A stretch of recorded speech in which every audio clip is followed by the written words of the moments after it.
My name is Diana Martinez, and I was the proud founder of one of the city's most celebrated wedding planning agencies. 3 months ago, everything I'd worked so hard to build began to crumble, thanks to my brother-in-law Carlos. He joined my company under the guise of learning the ropes, but instead dismantled my success piece by piece. To make matters worse, he convinced my family that the blame rested squarely on my shoulders. The day Carlos showed up at my office is etched in my memory. Diana, mi hermana. He boomed, pulling me into a hug that felt more like a performance than a greeting. Your last wedding was amazing. Social media can't stop talking about those floating lanterns and ice sculptures. Pure genius. I ignored the warning signs, the overly enthusiastic smile, the subtle way his eyes scanned my awards and magazine covers displayed on the wall. Miguel, my husband of 8 years, had begged me to give his brother a chance. He just needs a break, Miguel had pleaded over dinner the night before. The startup he worked for went under, and good opportunities are hard to find. Dreams to reality wasn't just a business to me, it was my life's work. I had started it 10 years ago from my tiny apartment, working tirelessly to build a reputation for delivering once-in-a-lifetime experiences. Now I was booking million-dollar weddings and gracing the pages of top bridal magazines. Carlos was all charm that day. I'll start at the bottom, he insisted, sitting on the edge of my chair like he belonged there. I just want to learn from the best. Who better than my brilliant sister-in-law? Looking at the photo on my desk, Miguel and I beaming at a gala where I'd won Entrepreneur of the Year, I gave in. Fine, I said, my voice heavy with reluctance, but you'll start with the basics. Wedding planning is about more than just big ideas. It's about details, trust, and precision. Carlos nodded, but something in his expression felt off. I brushed it aside. At first he seemed eager to learn. He shadowed my junior planners, handled coffee runs, and won over the staff with his charm. But then the accidents began.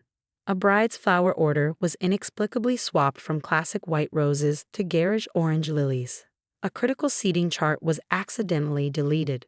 A vendor payment mysteriously disappeared. Whenever I confronted him, Carlos played the victim. I was only trying to help, he would say with wide, innocent eyes. Maybe there's a glitch in the system.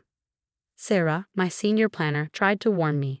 Diana, these mistakes aren't random. Carlos is always at the center of them.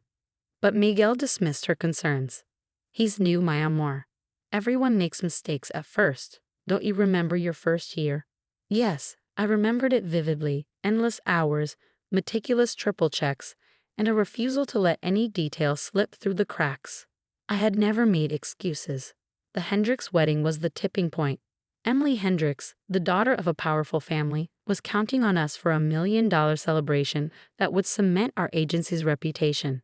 Every detail was perfect. The Parisian gown, Thai orchids, and a custom menu by a Michelin-starred chef. Then, 2 days before the wedding, I got a frantic call from Emily. Diana, what is happening? Your brother-in-law just told me everything's been moved to the downtown convention center. My stomach dropped. What? The wedding is at the Grand Plaza.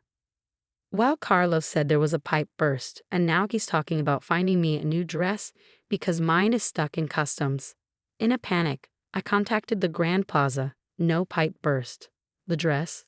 Still in storage. But Carlos had already contacted vendors, redirecting them to a different venue. When I confronted him, he was all smooth deflection. I just wanted to be prepared. You've been so stressed, Diana. Maybe you should let go a little, delegate more. I couldn't believe his audacity. That night, I called a family meeting.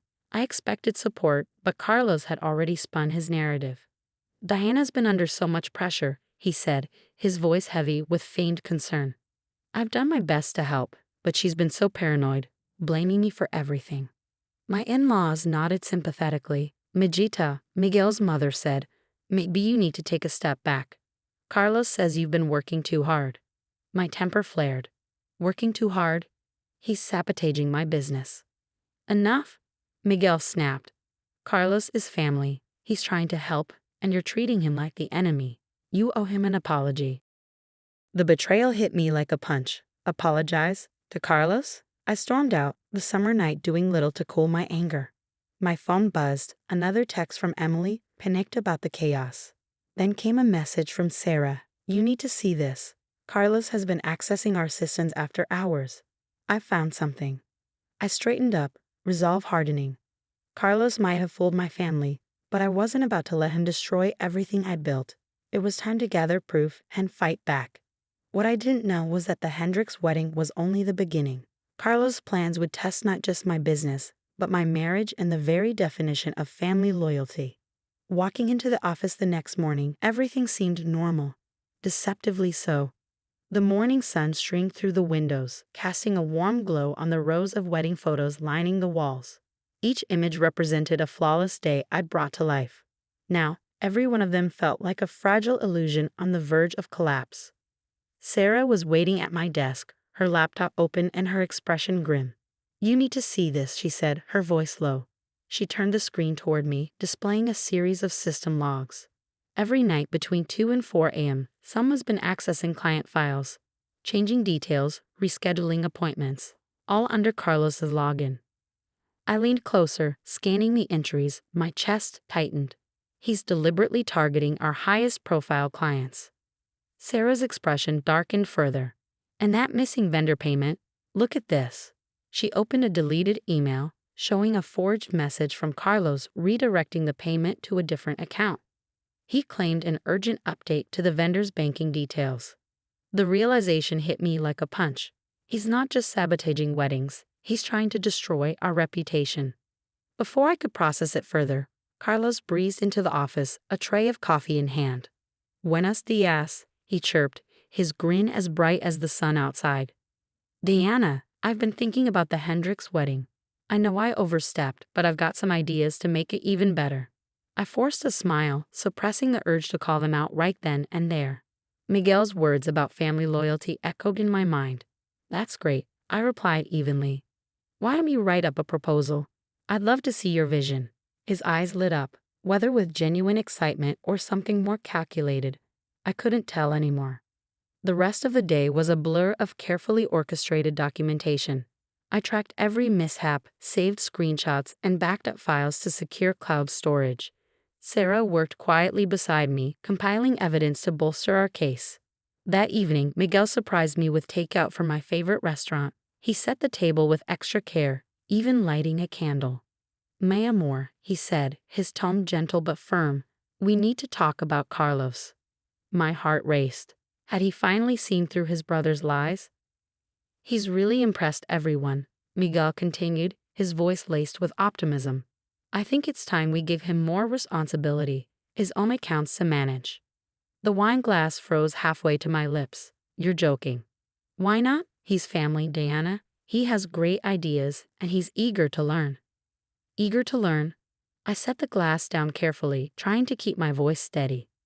"Miguel, he's sabotaging my business." Miguel's expression hardened.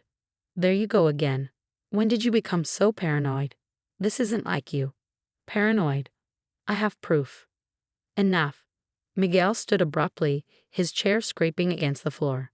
"I can't watch you treat my brother like this. He made one mistake with the Hendricks wedding, and you've turned it into a vendetta." I stared at him, my partner, my confidant, the man who had always been my rock. Now he was willfully blind to the truth, or worse, refusing to see it. The days that followed were a careful balancing act.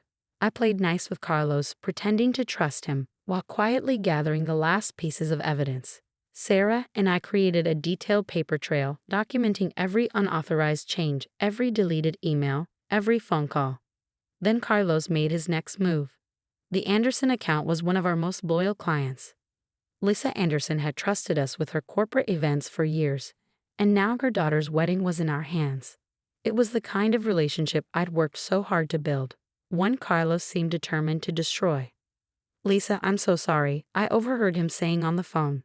His tone was dripping with fake concern. "Diana's been under so much stress lately. Maybe we should talk about transferring your daughter's wedding to another agency, just to be safe." That was the breaking point. I had everything I needed to expose him. That night, I showed Miguel the evidence, the system logs, the emails, the recordings. But he didn't even glance at the screen.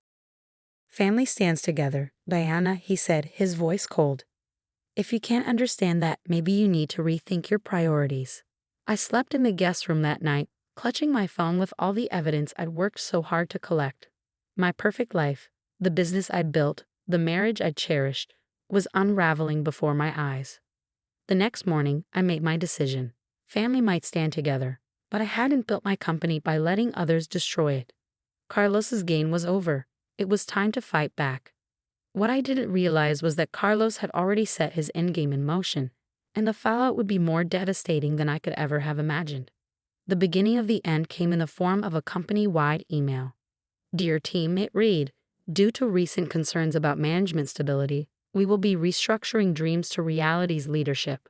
Carlos Martinez will take over as interim CEO during this transition period. My hands trembled as I stared at the screen. Somehow, Carlos had gained access to my admin credentials. He was making his move. Before I could react, my office door slammed open. Miguel stormed in, his face a storm cloud of rage, phone clenched tightly in his hand. Care to explain this? He demanded, shoving the screen in front of me. The photos made my stomach drop.